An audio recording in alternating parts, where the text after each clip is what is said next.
them into positions of hopelessness and helplessness. The government gives them the drugs, builds bigger prisons, passes a 3-strike law, and then wants us to sing God Bless America. No, no, no. Not God Bless America.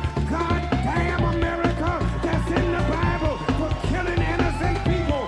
God damn America for treating us citizens as less than human. God damn America as long as she tries to act like she is God and she is supreme. Who's ready for a roller coaster of a podcast? You know, it's going to go up and down and all over the place and sideways. And for some reason, you're not going to be sitting down. You're going to be like standing with a thing that's just sort of jammed into your crotch that a teenager passes by and tugs oddly. And then you realize, wait a minute, roller coasters are all operated by high school students and they're wildly dangerous machines. This shouldn't be happening. And then you'll be rocking it off into a podcast. That's right, Jake. I hope you're buckled in for this podcast or you'll be killed. You'll be killed instantly. If you are killed, it'll be covered up for, PR reasons.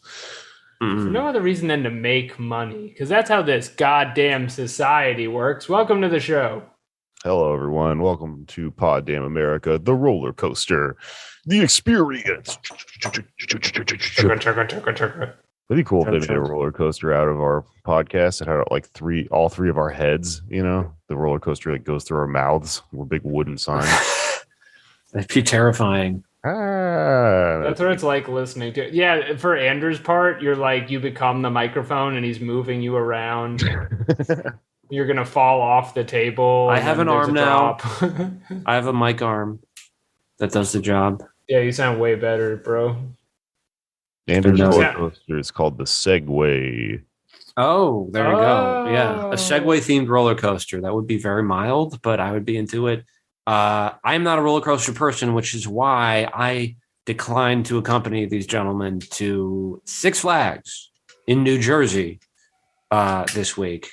But regardless of me being there, apparently they still had a fun time. Dude, fucking the craziest place to be without Anders on a podcast trip, because we're surrounded by DC properties all day. It's just us and giant cutouts of Superman and then no Anders Lee. Was there Green Arrow? There was not Green Arrow. No, it's only not interested. I told you which ones. They only do the big ones. Yeah, I want to see Shazam. I want to see a Shazam ride. Costs like $5 billion to make a roller coaster. It would be cool if they made like a Nick Fury one that was like, rip your intestines out, comrade, or whatever. The only roller coaster that calls you slurs. The roller coaster, it's like it has like PTSD. It's like, look out, Charlie's in the bushes.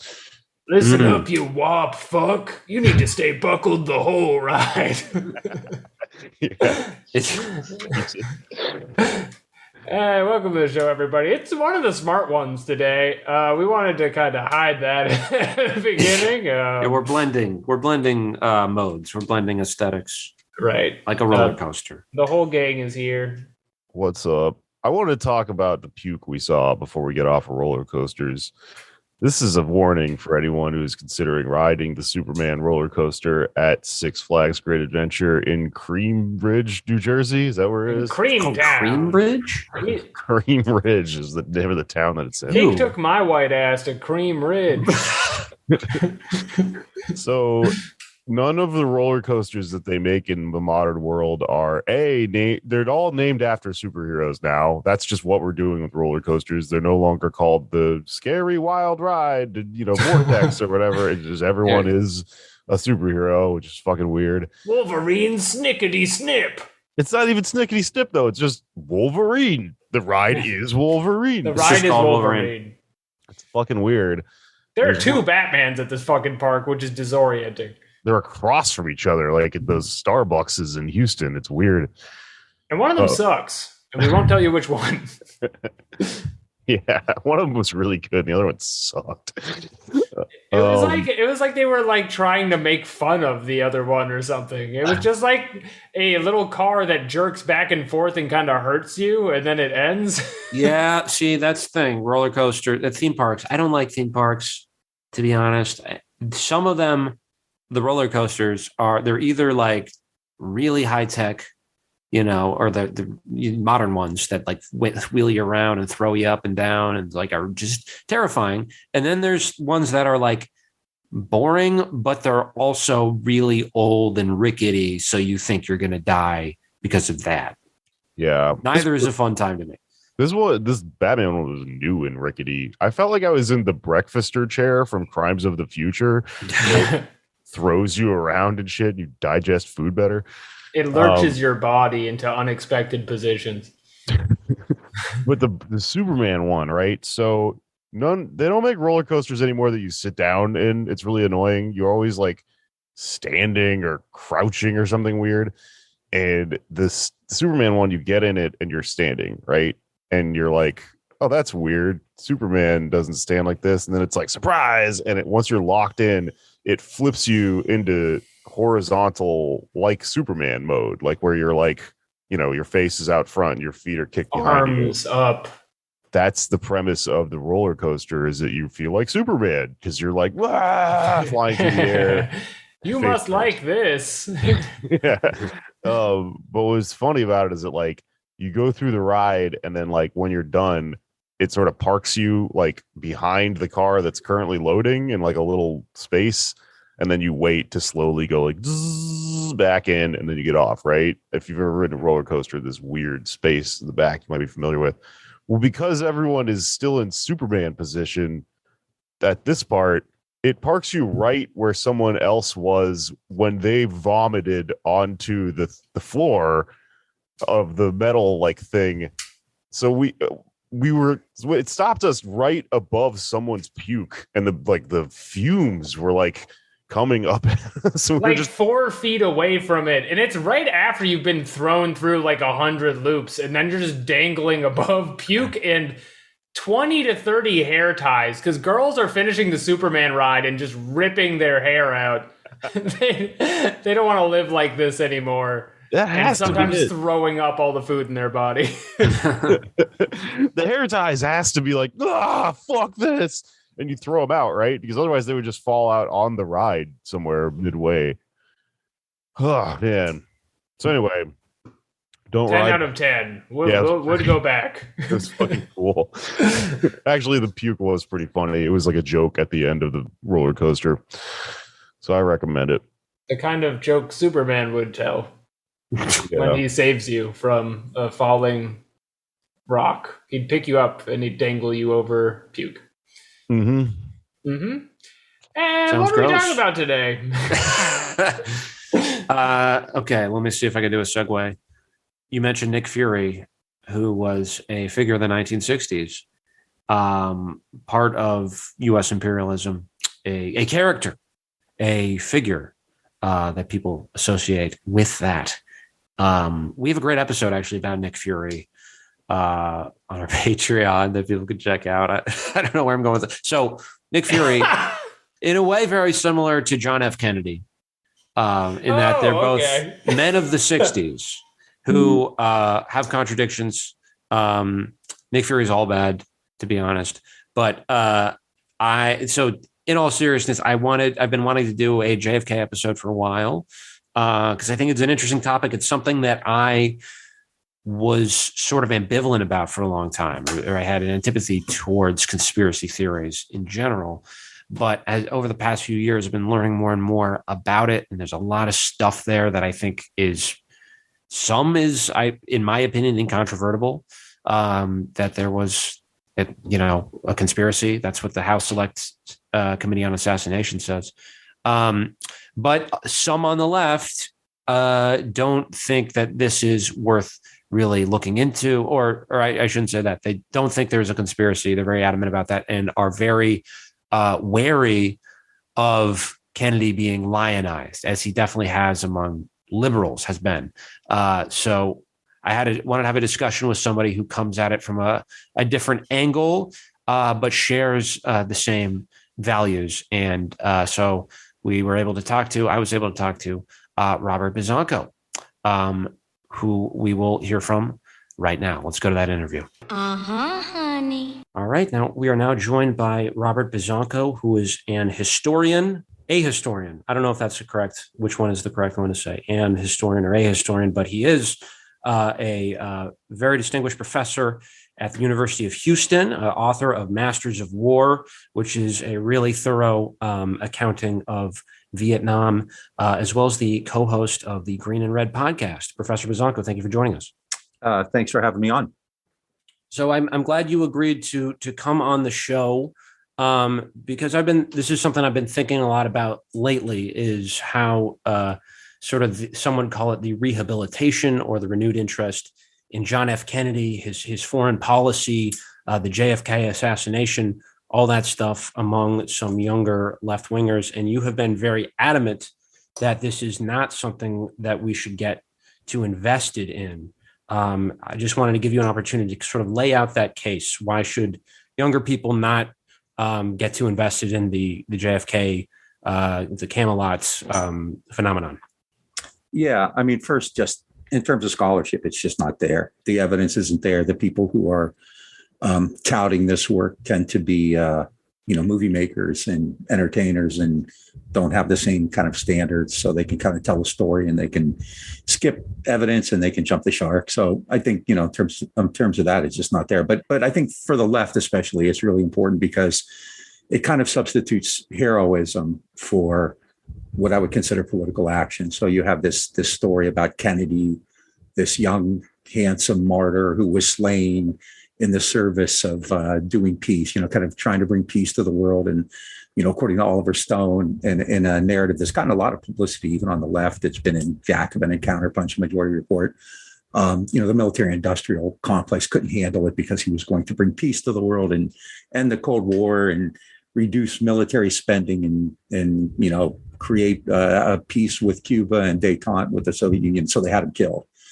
And that just substitutes this kind of heroic, mythic figure for reality in one case, but also for the need to actually organize and engage in political action. So in that regard, I don't think it's not nearly as bad, obviously, but it's not terribly different in terms of its constitution than, like Trump's big lie or QAnon stuff.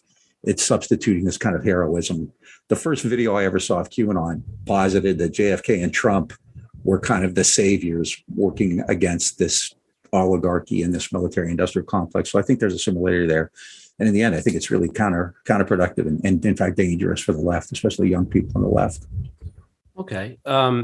Yeah. So if I lay my cards on the table, I did watch the movie JFK when I was 13. And like I think a lot of young men of that age who saw it, I was very inspired by it, and then kind of forgot about it for a while, and was actually, for most of my, I guess, political life, political consciousness, was a huge fan, still am a huge fan of a contemporary of yours, Noam Chomsky, who agrees with you on this, that it was not a conspiracy. And I just kind of accepted that for a while. But I will say over the past few years, I feel like there are some things that version of events kind of glosses over that I didn't appreciate prior. And I think a lot of this debate ends up being about whether Kennedy was a good guy or not.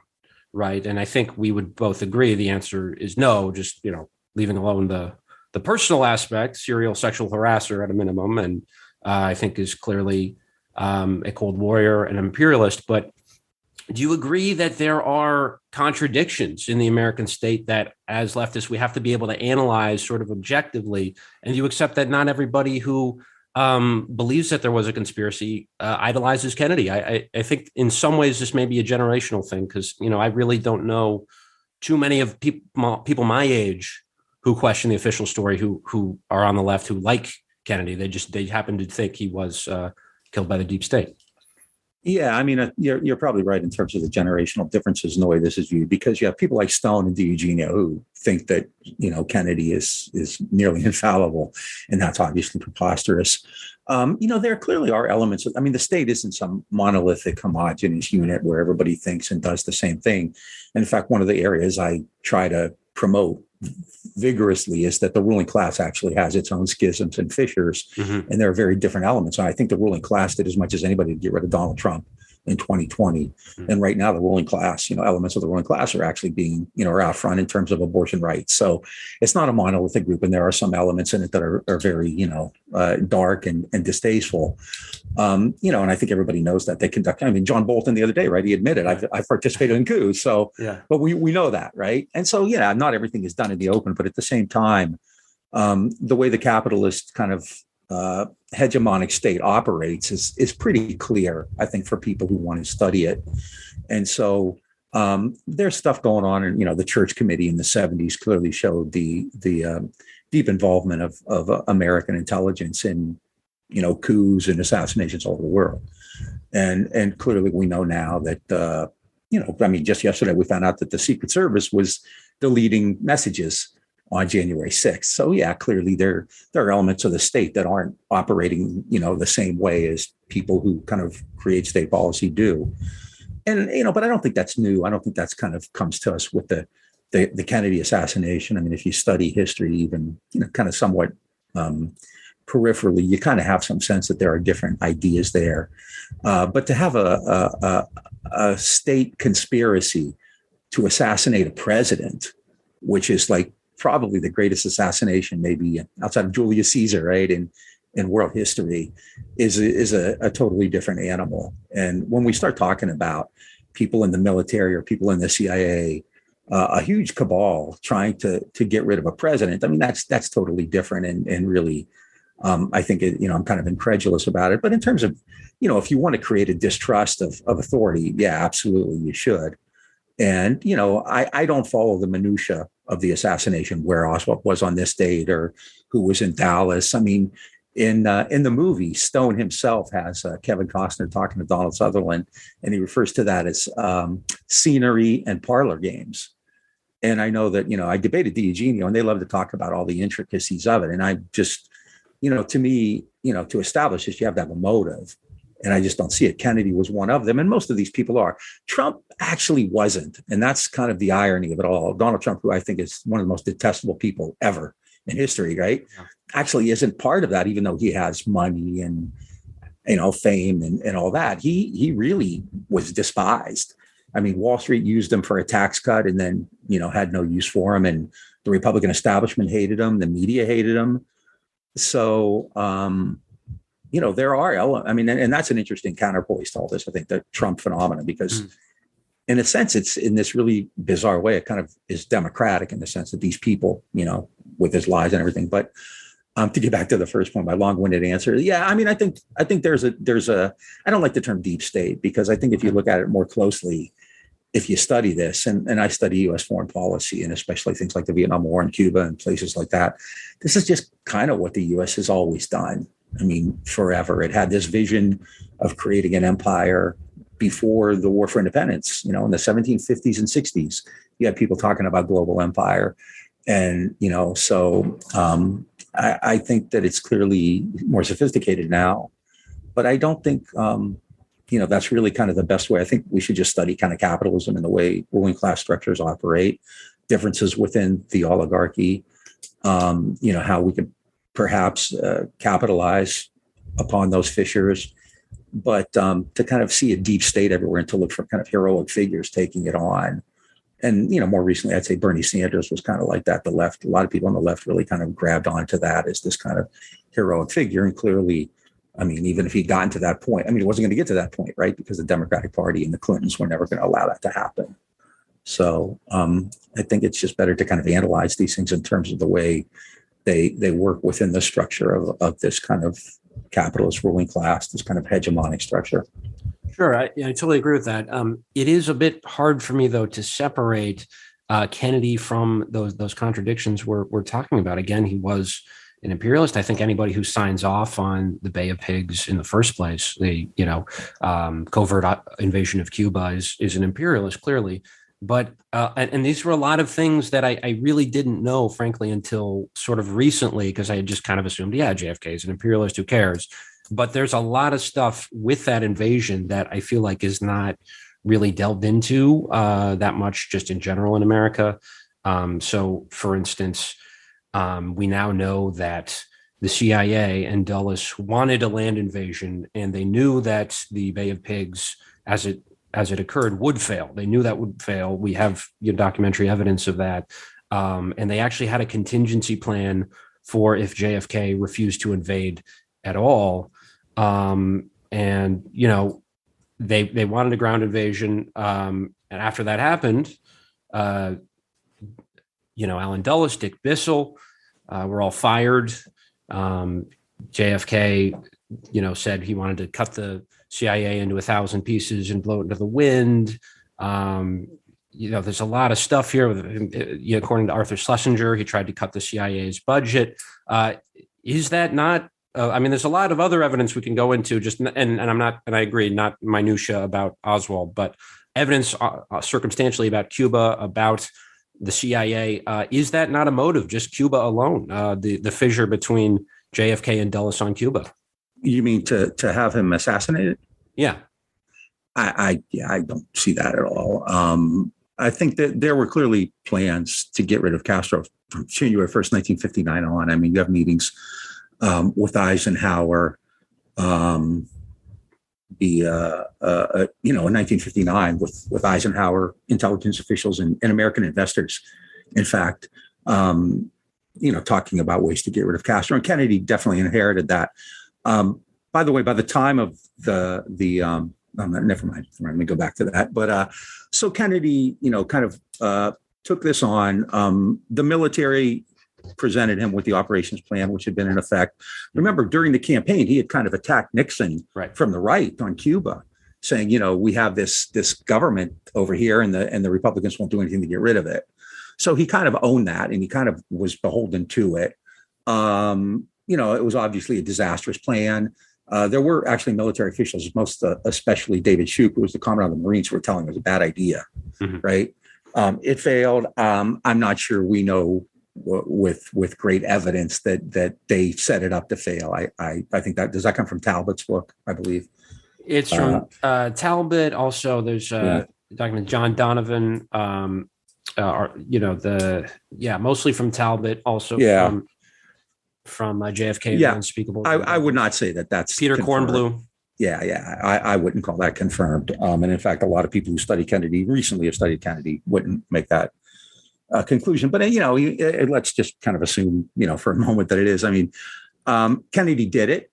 He did what he followed the plan through. The plan was never going to work. He continued a hard line against Cuba throughout that period. The idea that he somehow softened toward Cuba is there's just no evidence for it. In fact, during the missile crisis in 1962, where Kennedy, he gets praised for that. In fact, he actually kind of, really confronted, Russian ships well into the ocean. This wasn't within the 12 miles, it was way out in the ocean. The U.S. was conducting and continuing to conduct subversion inside Cuba in October of 1962. And then, kind of had a brief lull because, there was a chance of the world blowing up, and then really kind of gets back to it in late 1962, early 1963. In fact, Kennedy on New Year's Eve, 1962, was in Miami giving medals to the brigade that invaded at the Bay of Pigs. So, I operate in this kind of scholarly world, and that sounds arrogant. I don't mean it that way, but the fact is, I have to use evidence. I have to do research. I have to look at documents, and Oliver Stone doesn't have to do that. And a lot of these people who write about it, don't have to do that. I know Talbot's an established scholar. I just think that, you make these leaps. It's kind of like, you ever go to a movie and, or watch a show, Better Call Saul comes to mind, where, you follow and it's really intriguing and you're all kind of caught up. And all of a sudden something happens. And later you think like, well, that doesn't make sense. They just jump several stages. And, you're not supposed to do that when you're doing scholarship. But if you're writing a movie or a TV show or something like that, or you can do that. And I think a lot of these things are like that. I could find documents, you can read a document and kind of prove anything from it. You can make connections. Well, so-and-so was here and he wrote to him and he wrote to him. But you kind of have to look at the milieu in which they operate, the environment in which they operate. I mean, Kennedy's a Cold Warrior. He is one of them. He had been his whole life. He came to power that way. He was a friend of McCarthy. He was an advocate. He was a supporter of McCarthyism. The stuff on Vietnam, I think it's hilarious because they always cite this quote from Edwin Gullion, who was a Foreign Service officer, who claims to have told Kennedy, get out of Indochina, it's a bad area in 1951. Well, in 1954, Kennedy is part of bringing No Dinh Diem to power. And in 1956, Kennedy makes a speech talking about Vietnam being the finger in the dike, the keystone in the arch, the key to our survival in Southeast Asia, the survival of, non-communism. As president, Kennedy significantly ramps up support. He plans a coup right before both Diem's killed and then he's killed. I mean, if you're going to get out of Vietnam, why would you destabilize things and have a coup? He ignored and this is, I think, the keystone of it all. Is like when they keep talking about the military and the industrial complex, the CIA and the military had him killed. The CIA and the military had no interest in Vietnam, none. And that's what Masters of War, the book you mentioned that I wrote, talks about. So why would, they don't want to go into Vietnam. That impetus for Vietnam comes from the civilians. It comes from Kennedy and McNamara and Rusk and people like that. So again, and even with Cuba, you don't really see any kind of drawdown toward Cuba. The Bay of Pigs fails. It's a disaster. And if anything, it forces Kennedy to dig in his heels even more in both Cuba and Vietnam, because, you go online, there's tons of documents. And I would suggest that, the Stone people always refer to the Assassination Records Review Board documents. And there's some stuff in there, but there are so many documents just online. You don't have to leave your house if you want to write a good book about it. Right. But the Foreign Relations series, the Department of State documents, CIA documents, are all online. And there's just voluminous evidence of Kennedy's consistently hard line on all of these areas, Cuba and Vietnam. But he's having he's organizing a coup in Brazil, organizing a coup in Guyana, organizing a coup in Iraq. The U.S. is meddling all over the world. At this point. So, you're right. He's an imperialist, but he's one of them. He's in that world. He's of that world. The idea that these people, some deep state would want him dead because he was becoming an apostate, there's nothing for it. There's nothing for it. Nothing. Well, a lot of those documents you mentioned, they're in the National Security Archives, and that's, I believe, run by Peter Kornblue. He's one of them. Yeah. So I'm curious what you think of his, what he's written, that JFK was pursuing an alternative script on Cuba with Castro, primarily through John Donovan, who was a lawyer hired by the Kennedys to negotiate for the release of the pigs in the Bay of Pigs. And they were actually approaching rapprochement. They're starting to make some progress before the Kennedy assassination. And, of course, Castro said all sorts of bad things about Kennedy, rightly so, but he was very concerned after the Kennedy assassination that this was going to be a bad thing for peace and the prospects of that. So you don't accept that argument either, especially. No, I mean, I've used National Security Archive a zillion times. It's an amazing resource, and I'm familiar with Kornblue. I'm familiar with a lot of people at National Security Archive. John Prados is just an amazing scholar there. I've read Kornblue's stuff on this. And the thing is, and this is something that you see a lot with people who defend Kennedy, they'll cite like Donovan or somebody like that. And it tends to be this stuff that's kind of like, a journalist said this, or somebody later said this, or, kind of in an oral history, somebody said this. But again, look at the documents, even the Assassination Record Review Board documents. I mean, in September of 1963, there was a reception in Havana at the Brazilian embassy, and Castro was speaking to an AP reporter there, forget his name.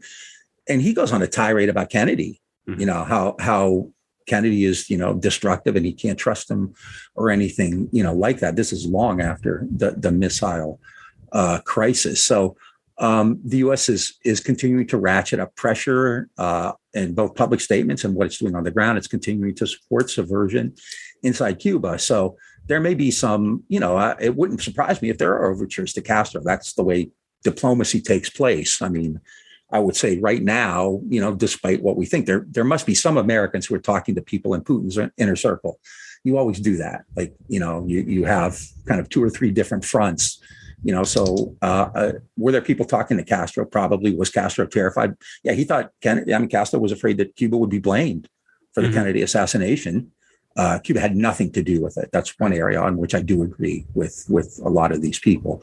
But in fact, the day of the assassination in November 1963, there was a Cuban asset in Paris was getting this silly poison pen, to use to assassinate Castro. So, and the, a lot of the Kennedy apologists will say, well, Kennedy was unaware of this. And that tends to be a stock answer. Kennedy wasn't aware of this, or they did this by Kennedy. And I just think that's ridiculous. I mean, Kennedy was a good politician. He was a smart guy. He's not an idiot like Trump, not a dumb guy at all. And McNamara and Rusk aren't dumb guys. And, Dulles was gone by late 1961. Dulles and Bissell were gone by late 1961 too. And in fact, most of the people, almost all of them, I think now, the chiefs of staff, the directors of the CIA, they were all Kennedy appointees. Curtis LeMay, who the Eugenio puts at the center of this, apparently LeMay is kind of now the brains behind the operation. He was a Kennedy appointee. So right. Again, I just, this ruling classes aren't homogenous and monolithic, and they don't agree on everything. Absolutely. And that's kind of what I've studied, But to take that and say, well, the U.S. had coups in Guatemala, and the U.S. had a coup in Iran, the U.S. had a coup in Venezuela, therefore it had a coup against Kennedy.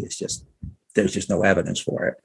And that, at the end of the day, I think is the key. Like, where's your evidence? And I don't want to hear like some quote or some meme or somebody said something in oral history or somebody talked to a journalist. I mean, you have to look at what they were doing at the time. Well, and so that's an interesting point, because so you don't think that background quotes, people's personal histories, their notes, statements, that you don't think that's admissible at all as a scholar? No, it is. It's useful. I use oral histories all the time. But if the oral history 30 years later contradicts what they were doing at that time, which is really established in documents, then you have to wonder. You also have to take into account like how important these people were. Edmund Gullion is not that important to put him front and center of this. John Kenneth Galbraith, in terms of foreign policy, Kennedy, he had Kennedy's ear, but he wasn't making policies, and he clearly is nowhere near someone like Rusk or McNamara or Maxwell Taylor on the food chain. So yeah, you have to judge it all. There's nothing wrong with oral histories or journalists. I mean, some journalists a lot of historians do crap work,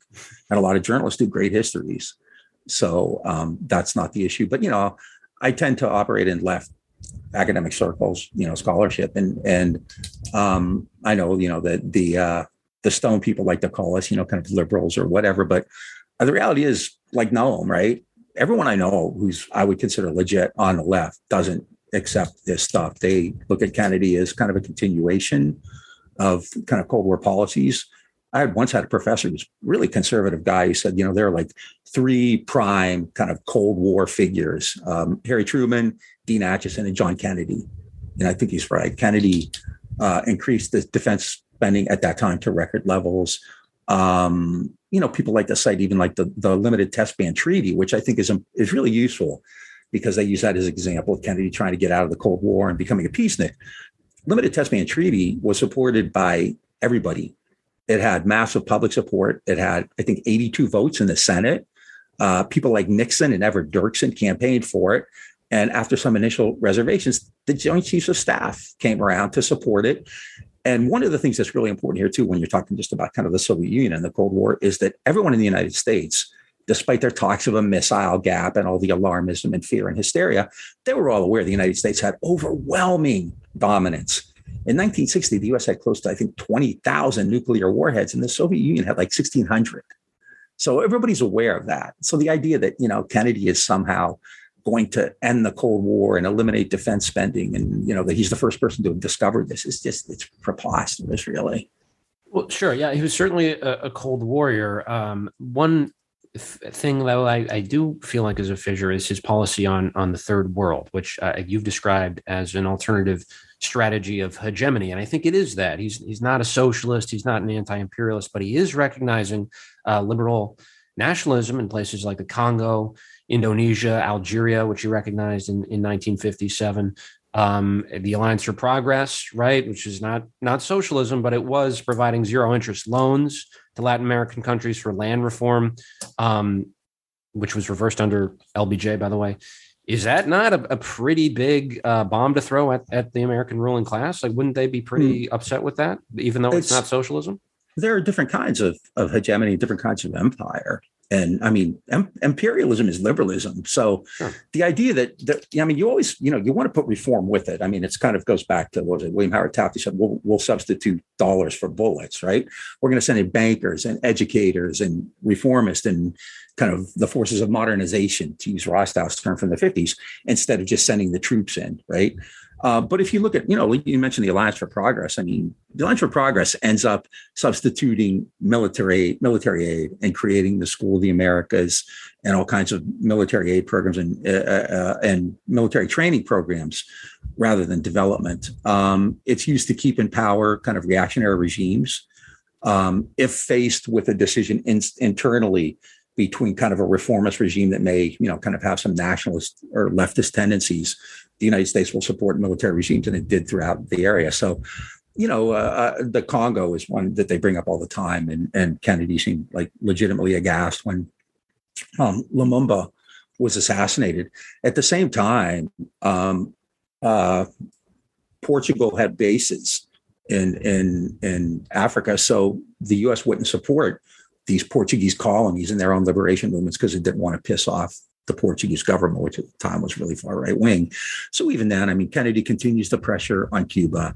He helps organize a coup against the Brazilian government of John Goulart, which occurs after he's dead, against Chetty Jagan in Guyana, which occurs after he's dead, against Karim Qasim in Iraq. This is while Kennedy's still alive, and Kennedy and the CIA send operatives to Baghdad to help target Iraqi leftists who are then assassinated. The U.S. is working actually with remnants of the Ba'ath Party.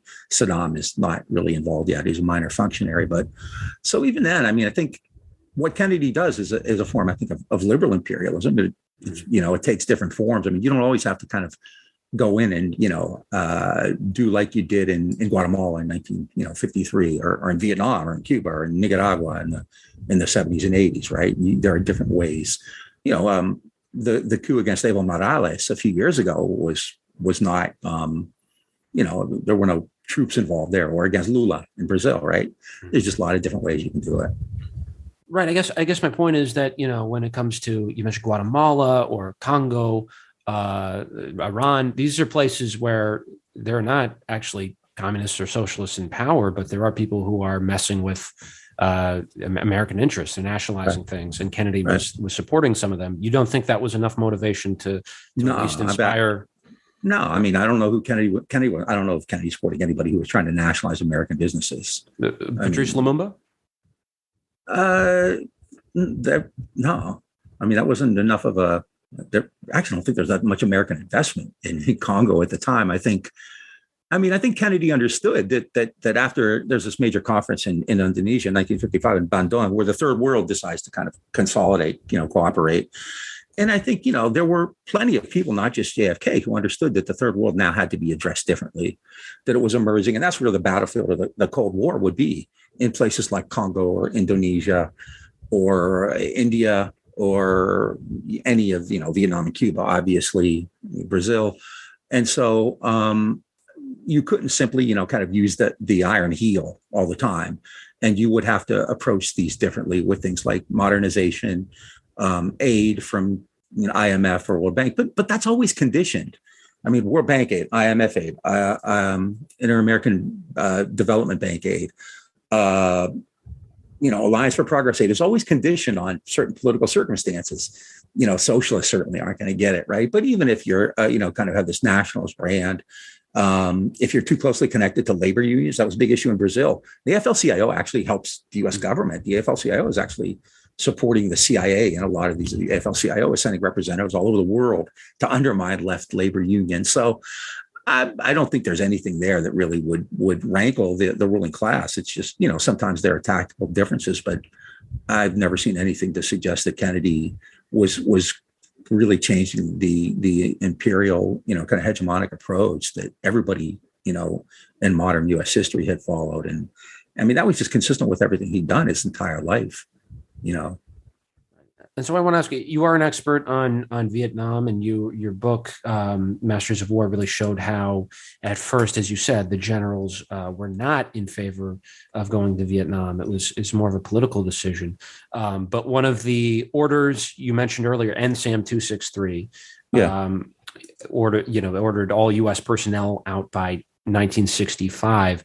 You point out, though, that they wanted to train Vietnamese troops. So you think that is a decisive evidence that the war was not going to end?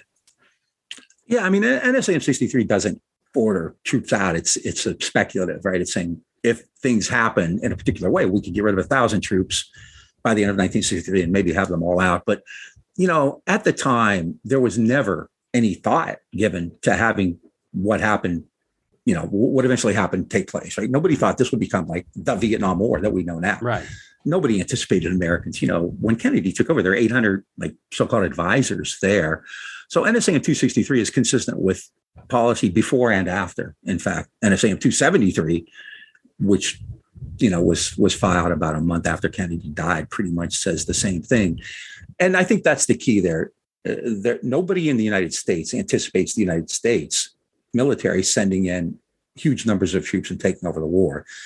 And it's always been clear that this should be Vietnam's war. That's what Nixon's Vietnamization, over 10 years later, that's what it's about. We need the Vietnamese to take over the war. So to suggest that NSAM 263 was some kind of an abrupt shift and Kennedy was ready to withdraw from Vietnam, it's just not there. It's consistent. And that's something, too, that I think the Stone and DeEugenia and these people who I think are lunatics, frankly, do is there's a real continuity, which they discount. I mean, if you look at policy, in Kennedy's last 6 months and Johnson's first 6 months, or the continuation of the war until Tet, there's very little difference. I mean, you have the same people. In fact, you have Rusk and McNamara and Bundy, Rostow. So there's not some kind of shift in personnel or the way they look at things.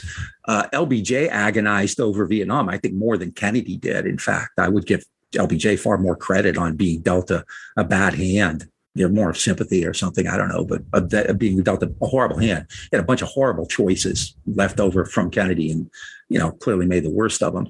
The military's position didn't really change. I mean, if you read anything I've written, and what amazed me is in 1965, right before the U.S. sent ground troops in, William Westmoreland, who's, if anybody's associated with the bloodshed in that war, soldiers called him waste more men, General waste more men. But in 1965, in January, he's saying we can't send ground troops in because, we'll end up just like the French fighting. We'll be an occupying force in an essentially hostile foreign country. This is Westmoreland in January of 1963. Who's the architect of the war. And he's by far the most gung-ho among those people. You have people like Schuper against it, Wheeler's non-committal, Harold K. Johnson, the Army Chief of Staff, has great reservations. Everybody's concerned. Nobody thinks it's a great idea. They want to gear up to, contain the Soviet Union in Europe. So the idea that Kennedy is, kind of going against some kind of headwind here and is trying to, be a peacenik is just preposterous. The military had no interest in Vietnam, no great interest really in Cuba. They wanted more money. They wanted more weapons. They wanted more appropriations. They'd rather fight on the Potomac than on the Mekong, Kennedy's one of them. I keep going back to that. Right. Yeah. Well, on that, I think Russia, of course, is a big point for a lot of his sort of inner circle. Allen Dulles, in particular, who had a plan for a preemptive nuclear strike in late 1963. The plan was for 1963. This is early on in the Kennedy presidency. But he said it'd be in late 1963, preceded by a period of heightened tensions. JFK walks out of this meeting. It says, and we call ourselves the human race. There's documents that he had back channel communication with Khrushchev. They were negotiating. So you don't think, though, that that should be accepted either, that Kennedy was seeking detente with Russia in some form? I mean, the Soviet Union was way weaker than the United States in every category, and they knew it, and the U.S. knew it, and the U.S. knew that they knew it, and they knew the U.S. knew it. And Khrushchev had been making overtures. And journalists were reporting this at the time from early 1961 onward.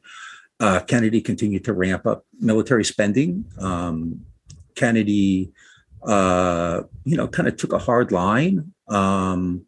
Kennedy proposed a multilateral force, which would have given operational control of nuclear weapons to ex-Nazis in Germany. Kennedy, never apologized for the intensity, the size of the American deployment in Europe. Kennedy was probably to the more hawkish than Wilson or de Gaulle. So no, I mean, I think when you have overwhelming strength and overwhelming power, you have the ability, you have the fluidity in the room to make overtures and to make compromise. And Kennedy did nothing like that. I mean, look at the military budgets, look at the weapons developments. I've written, I have a blog called afflictthecomfortable.org. And I've written a long piece that I put on there, and you can just look at the footnotes on, because I do have a section on the Soviet Union there too, and national security policies, but they're really consistent. I mean, in many ways, Eisenhower not only did the military industrial complex speech, where it said beware of the military industrial complex, but in 1953, when Stalin died, he made that famous speech, every warship, every gun is a hospital that isn't built and a school that's not built and so on. And at the end, he said, this is not a way of living. It's humanity hanging by a cross of iron.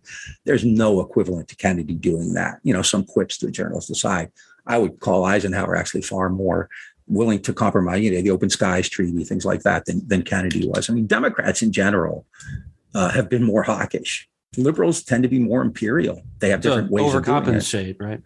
I don't know. I mean, I think it's just, liberalism is generally, it's a capitalist ideology, right?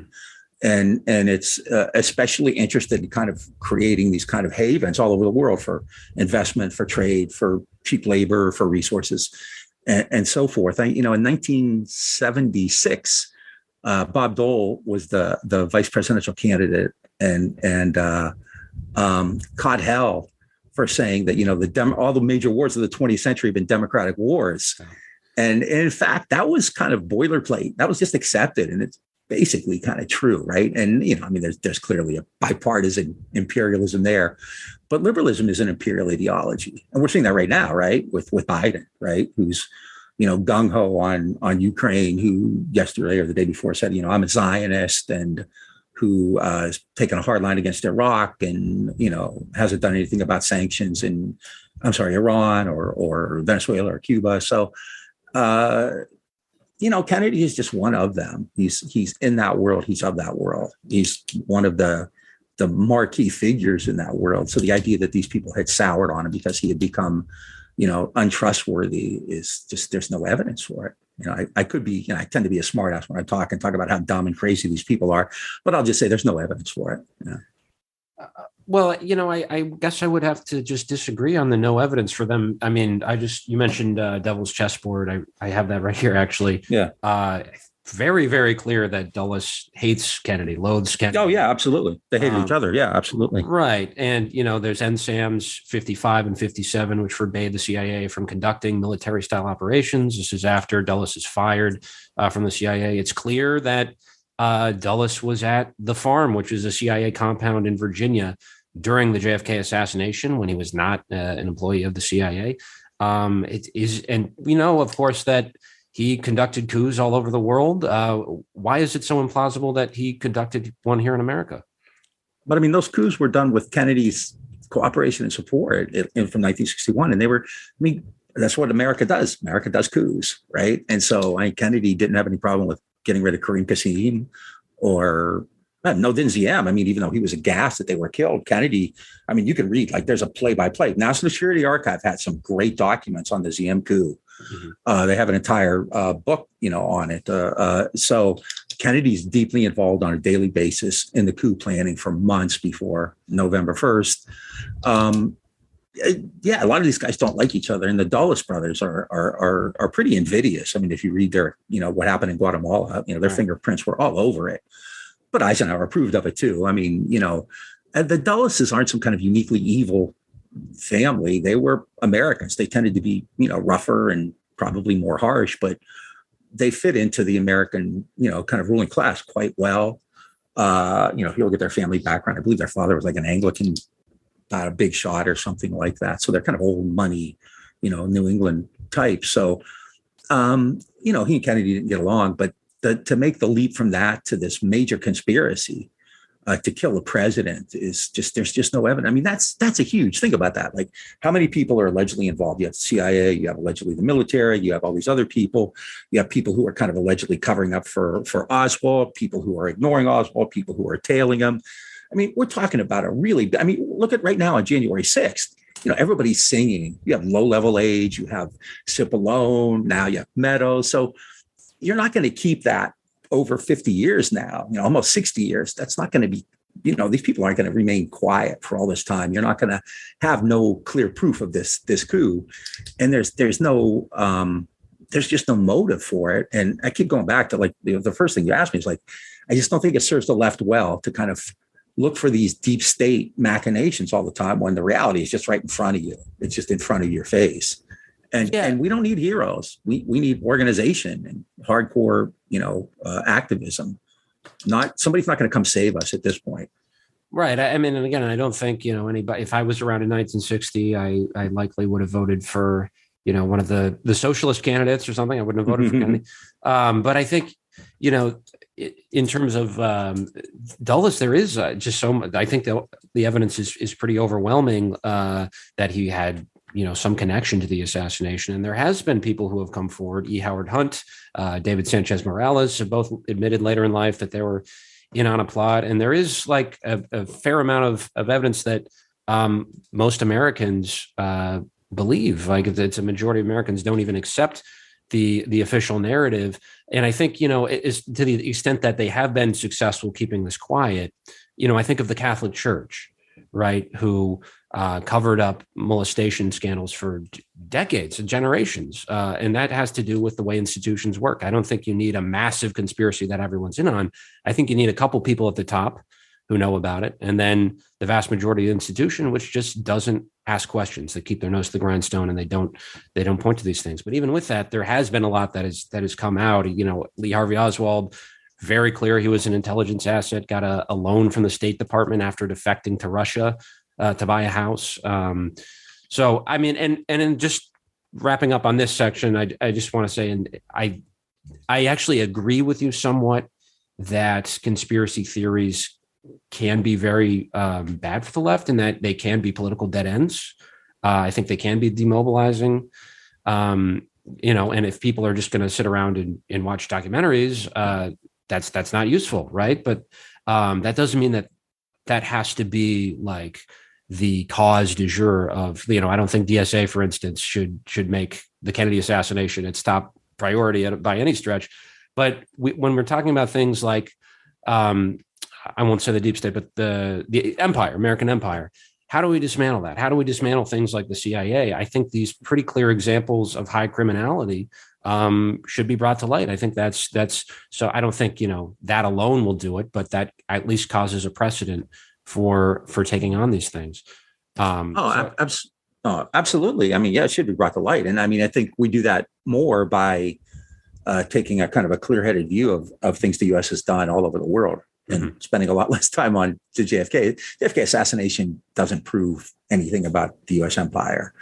You could talk about Iraq, for instance. I mean, very few Americans know the kind of backstory to Iraq or Iran, or pretty much, or Venezuela, or pretty much anywhere, right? I'd much rather talk about the coup against John Goulart than Brazil. I think there's a lot more to learn from that than the Kennedy assassination or the operations against Chetty Jagan or the Contra Wars in the 80s, which are horrific. Right. I mean, just one of the worst examples you'll see of the empire just crushing these revolutions that are trying to teach people how to read and, put some prenatal care in place, things like that.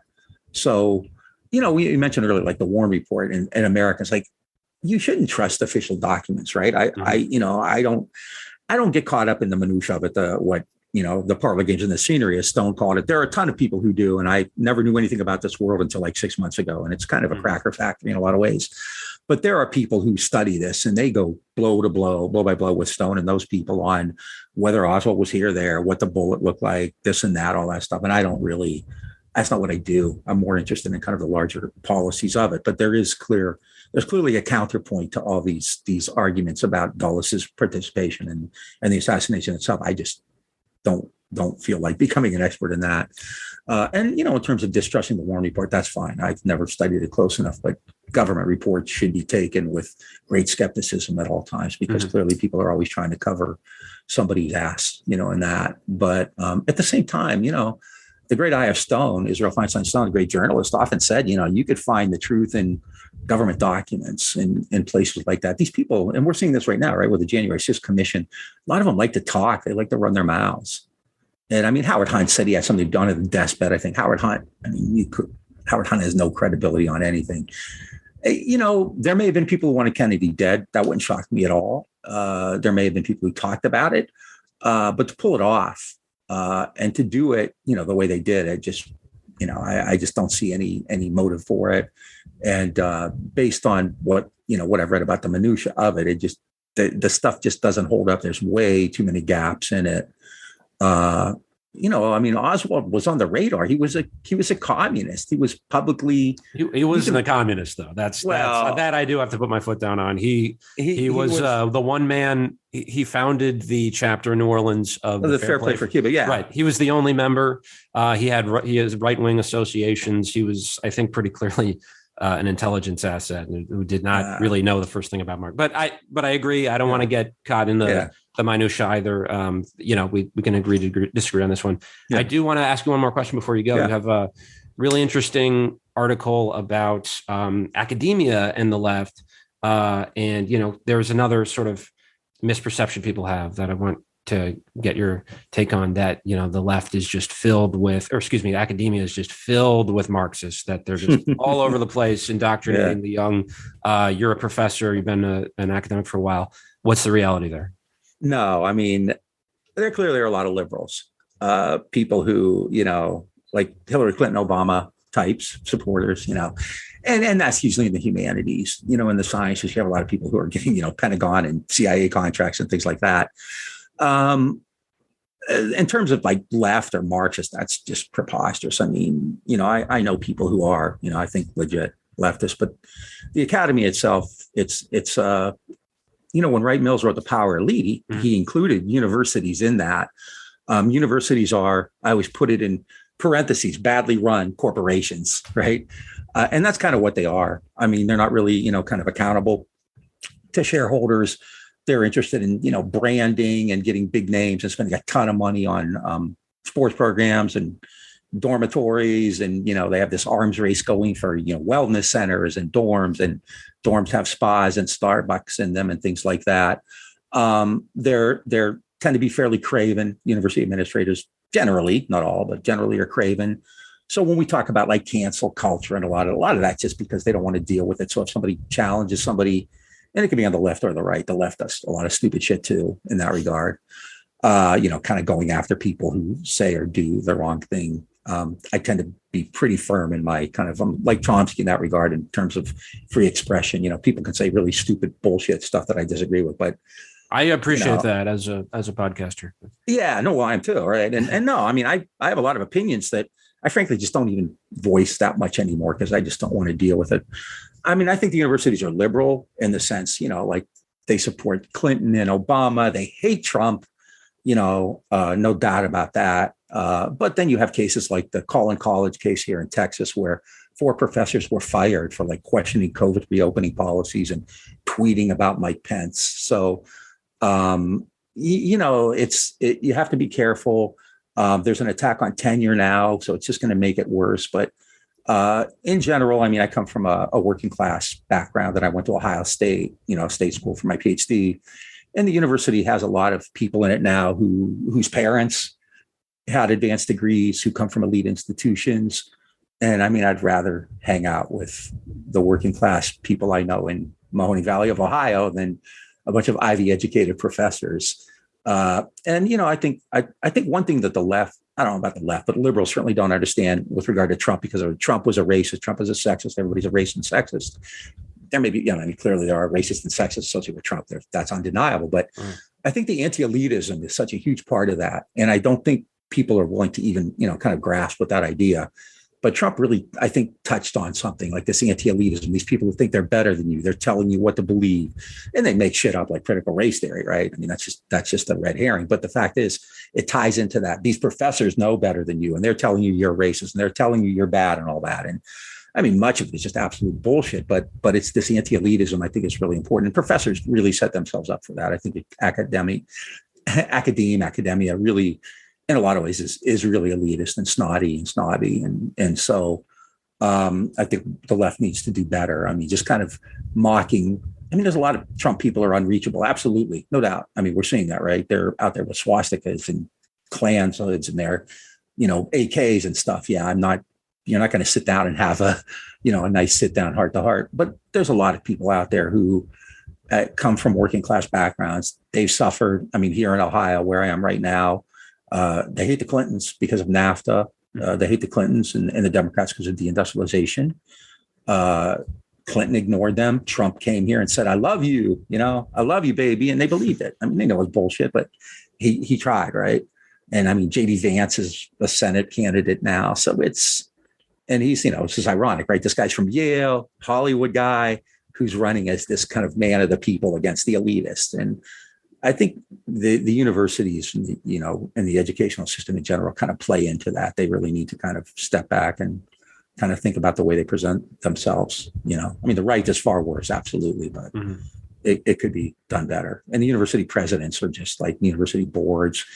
You tend to have billionaire businessmen who had the boards of regents, and all those kind of presidents are making many millions of dollars. Football coaches are making huge, massive. They're usually the highest paid state employee in almost every state is some kind of sports coach. So it's an ugly system.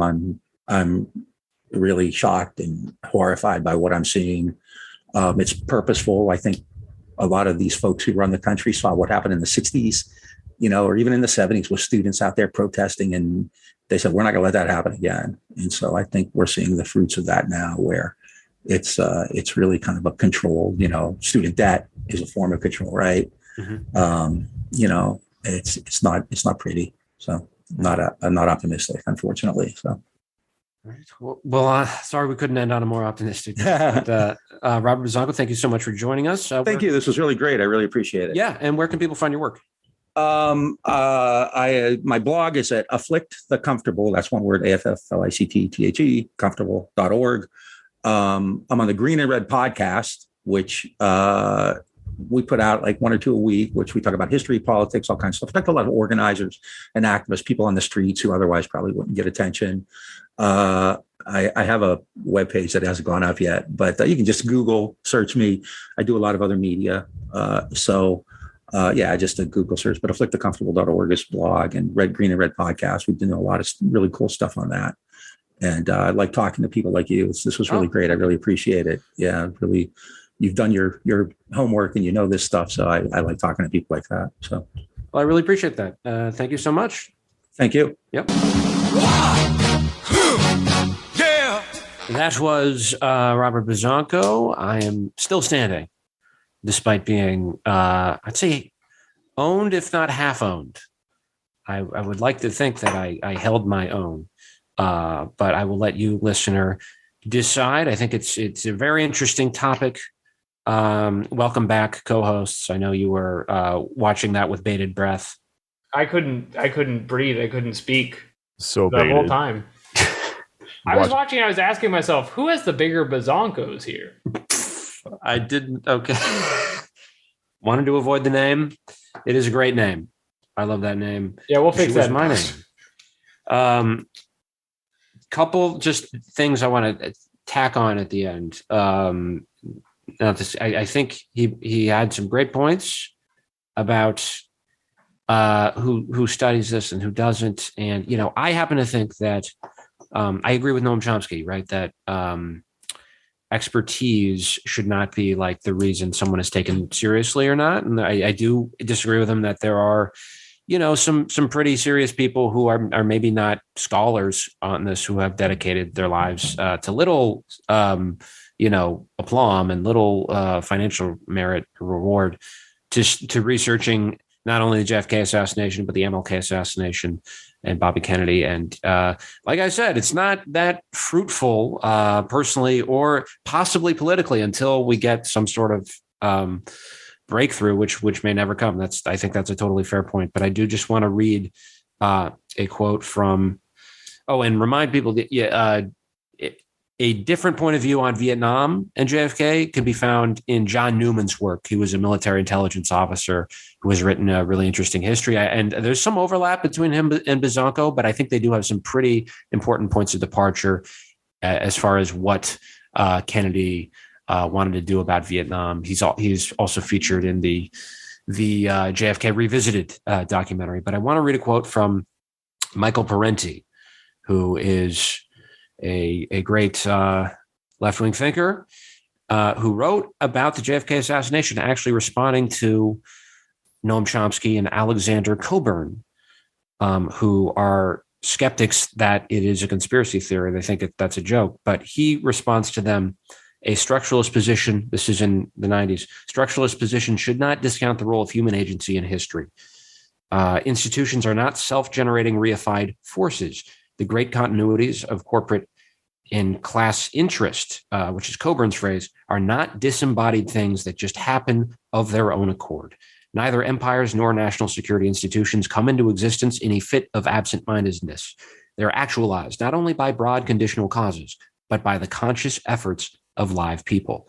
Evidence for this can be found in the very existence of a national security state whose conscious function is to recreate the conditions of politico-economic hegemony. So yes, completely important to not become a liberal, not search for saviors, and not become obsessed with sort of fanatical conspiracy theories. But I also do think that we can't just be hyper-structuralist about it. Part of being a Marxist is looking at things dialectically and not just viewing things as deterministic, but there is agency there as well. And there, people like John F. Kennedy have quite a bit of agency. So I do think analyzing these things is important. But I think that was a really interesting conversation. I'm glad the professor came in and spoke with me. Now play choking victim. Does everyone get my reference? Okay. Adam, was that the button you wanted to put on that? That's it. Yeah. Yeah, it was really good. Truth bomb. Parenti truth bomb. Michael Parenti, one of the earliest podcasters. True. If they were around back then, he absolutely would have had one. He has have you ever seen the yellow tape? No. Is that where Donald Trump pees? Is that the tape where Donald Trump pees, Anders? Maybe that's in there too, and they cut it out, but it would explain the color. There's a lecture he gave, I believe, at a university in Colorado in the 80s, and it's just yellow for no reason. Oh, I've seen that. I know it's called. The yellow tape adds sort of, when you call it that, adds a kind of a mystique. Yeah, it sounds like he pees. It sounds like he pees. I think the person who recorded it left the tape in their pocket when they went to the bathroom. Right. And then they came back and they were like, oh, the splash. Yeah. Oh. Now my tape is yellow. Speaking of piss, I was cleaning my apartment, and there's a room no one has been in for quite some time. And I was cleaning it out for apartment reasons the other day. And I picked up this jar of, there's a tin can of nuts. I swear to God. And I rattled it around to see like, oh, are there nuts in this can still? I swear to God, I think they were pecans. I can't remember because I threw it away. And it didn't, there's no rattle. It was a bunch of liquid. And it was piss that someone Oh, shit. And I got piss on my hand, and while it was happening, I realized it was like a year old. Because like the last that had been in this room was like a year ago or some shit. I hope you were going to tell us that it was like those springs that look like snakes that pop out. No, it's a yes, but they're all yellow and old and kind of brownish. It was a pecan full of pee. Wow. Do you know who left that? Who left that gift for you? I have a theory, but I'm not going to say it on the podcast. Do you have any names to name on the radio while we're Andrew's researching whose piss it is? Oh, that's the sound from the description, and the sound of research. Compiling a profile. Did you change your mic? What the fuck just happened? No, me? No. Yeah, I think you did somehow, bro. Me? I didn't do anything. No, you just changed your You mic. definitely changed your mic because it sounds different now. You sound like you're inside of a pecan right now. Hold on. Well, great work, everyone. Plugs. At Anders Lee here on Twitter. Thursley1 on Instagram. My Substack is anderslee.substack.com. And if you are in the New York City area, a couple fun shows coming up on July 30th. I'm hosting a stand-up comedy show, botanical comedy at Misfit Kava in Bushwick. There's going to be some great performers, Sahib Singh, among others, Wendy Steiner, David Twitey, friend of the show, Sam Ruddy, Jafar Khan, very funny people. And then if you're listening as the day that this comes out, we got something happening for a good cause tomorrow. Something incredible. Isn't that for right, you. Alex? Yeah, July 16th, the Saturday, 8 p.m. Doors open for another paid protest. The stand-up comedy show of the DSA. Do a rank and file agitation and go to this comedy show and laugh for the party formation that we are corroborating now for you. And I'm going to be there, and Andrew's going to be there. Kath Barbadoro. It's going to be a lot of fun. You got to come on down to that. That's at the Secret Loft, and the link is going to be in the show notes. We are producing that show. You got to come on down. And we're raising money for the youth wing of Do it for Democratic the Socialists in children. America. Do it for the For them to recruit students, young people, college dropouts. It is what fun have to you. say, like do it for the children, and then they're all like 20 years old. Yeah. But you should do it for them anyway. You son of a bitch. You too good? You think you're too good? Trying to turn teens into socialists and give old people a heart attack by saying it like that. Yeah. I'd like to plug bathrooms. I think everyone should use them instead of peeing in cans and leaving them in my apartment and then unfollowing me on Twitter like a fucking weirdo. I think I know who it was. All right. Anyway, that's it. I don't have any other plugs. I'm not doing anything. I'm on hiatus. I'm having a summer over here. Nobody pee in cans in Jake's house. Yeah.